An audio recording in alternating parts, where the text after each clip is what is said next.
الحمد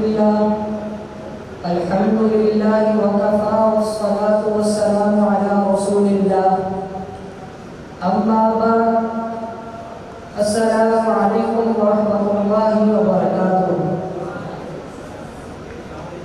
میں آج کی اس بابرکت اور بابرکات تقریب میں تمام معزز مہمان گرامی کو خوش آمدید کہتا ہوں۔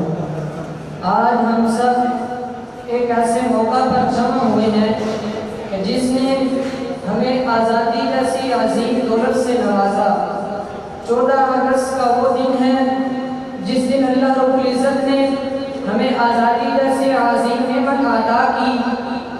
آج ہم شکرانے کے جذبات اور میٹھی جوش و جذبے کے ساتھ یوم آزادی کی اس بابرکت تقریب کا انعقاد کر رہے ہیں۔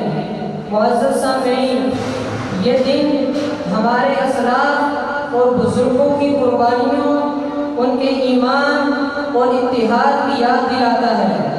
شاعر اسی منظر کو سامنے رکھتے ہوئے کہتا ہے، ہمارا دل ہماری جان ہے پہچان پاکستان، ہمارا دل ہماری جان ہے پہچان پاکستان، تیری تقدیس پر